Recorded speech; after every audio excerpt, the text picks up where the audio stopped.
Bahujan Samaj party की अध्यक्ष मायावती ने एक बार फिर से SC/ST आरक्षण को लेकर हमला बोला है और यह हमला खासकर कांग्रेस और समाजवादी पार्टी को ध्यान में रखते हुए उन्होंने बोला है। एक्स पर उन्होंने एक ट्वीट किया है। इस ट्वीट में उन्होंने समाजवादी पार्टी से लेकर कांग्रेस तक पर सवाल उठाए हैं। आपको बता दें कि बीते कुछ दिनों से लगातार मायावती सोशल मीडिया प्लेटफॉर्म्स पर एक्टिव नजर आ रही है, खासकर भारत बंद के दौरान।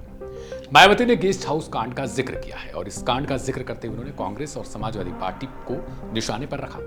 बसपा सुप्रीमो ने कांग्रेस की चुप्पी पर सवाल खड़े किए हैं। मायावती ने आरोप लगाया कि केंद्र की सरकार होते हुए भी कांग्रेस ने अपना दायित्व नहीं निभाया था। इस दौरान मायावती ने भारतीय जनता पार्टी की तारीफ भी की है। उन्होंने कहा कि भाजपा ने उन्हें बचाया था। आपको याद होगा कि बीते कुछ दिन पहले ही मथुरा के एक विधायक थे बीजेपी के, जिन्होंने मायावती को भ्रष्टाचार में लिप्त मुख्यमंत्री बताया था, जिसके बाद अखिलेश यादव ने सवाल खड़े किए थे। इसी सवाल को लेकर मायावती प्रसन्नचित्त नजर आई। उन्होंने एक्स पर लिखा था कि अखिलेश यादव यानी सपा सुप्रीमो का जो है वो दिल से धन्यवाद है, और उन्होंने कम से कम ये तो एक्सेप्ट किया कि बीएसपी कभी भ्रष्टाचार में लिप्त नहीं रही है। साथ ही उन्होंने बीजेपी से उस विधायक पर कार्रवाई करने की भी बात कही थी। उन्होंने कहा कि शायद हो सकता है कि उनका दिमागी संतुलन सही नहीं हो। अब मायावती ने सोमवार को अपने सोशल मीडिया अकाउंट एक्स पर पोस्ट करते हुए लिखा, सपा जिसने 2 जून 1995 को जो है वो बीएसपी द्वारा समर्थन वापसी पर मुझ पर जानलेवा हमला करा दिया, तो इस पर कांग्रेस कभी क्यों नहीं बोलती है। क्योंकि कुछ दिन पहले जब उन्होंने समाजवादी पार्टी की तारीफ की थी तो उन्होंने ये भी कहा था कि वो बीएसपी की तरफ से अखिलेश यादव का धन्यवाद देती हैं, लेकिन आज उन्होंने उन्हीं अखिलेश यादव और राहुल गांधी की पार्टी पर सवाल खड़े कर दिए हैं। जबकि इस दौरान कांग्रेस केंद्र में रही, कांग्रेस सरकार ने भी समय से अपना दायित्व नहीं निभाया था, ये उनके ट्वीट में है। तभी फिर मान्यवर कांशी राम जी को अपनी बीमारी की गंभीर हालत में भी हॉस्पिटल छोड़कर जो है वो रात को इनके माननीय गृह मंत्री को भी हड़काना पड़ा था। इन शब्दों का उन्होंने इस्तेमाल किया है तथा विपक्ष ने भी संसद का घेराव किया, तब जाकर कांग्रेसी सरकार हरकत में आई थी, क्योंकि उस समय केंद्र की कांग्रेसी सरकार की भी नीयत खराब हो चुकी थी।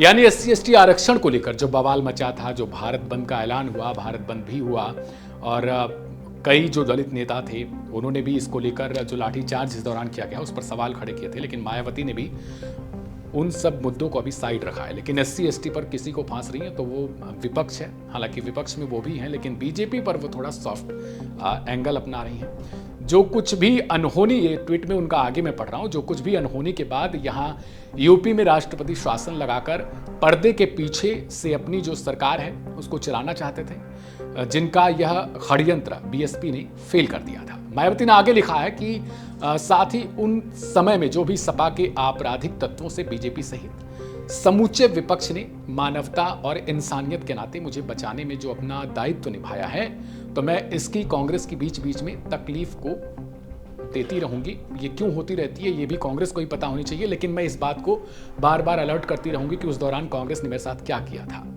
अब बता दें कि आगे उन्होंने एक और ट्वीट किया था। इस ट्वीट में उन्होंने साफ तौर पर कहा है कि जो उनको लेकर, उनके संन्यास को लेकर सवाल खड़े किए जा रहे हैं या फिर कई तरीके की भ्रम पाली जा रही है। कुछ दिनों पहले ही जब राष्ट्रपति का चुनाव होने वाला था उस दौरान भी यही अंदेशा था विपक्ष की तरफ से। मीडिया में भी ये खबरें चल रही थी कि मायावती अब सक्रिय राजनीति का हिस्सा नहीं रह सकती हैं और वो राष्ट्रपति एनडीए की तरफ से उसकी उम्मीदवार घोषित की जा सकती हैं। लेकिन मायावती ने तब भी इस बात का खंडन किया था। अब फिर उन्होंने एक बार ट्वीट किया है SC/ST आरक्षण को लेकर समाजवादी पार्टी कांग्रेस पर हमला बोलते हुए ये भी कहा कि जो लोग भी मेरे सक्रिय राजनीति से इस्तीफे या फिर संन्यास लेने की बातें भ्रम फैला रहे हैं, उससे जो दलित या जो भी हमारे कोर वोटर हैं वो अलर्ट हो जाएं, क्योंकि ये लोग समय समय पर बीएसपी को खतरा पहुंचाने की जो है पूरी तरीके से कोशिश करते रहेंगे।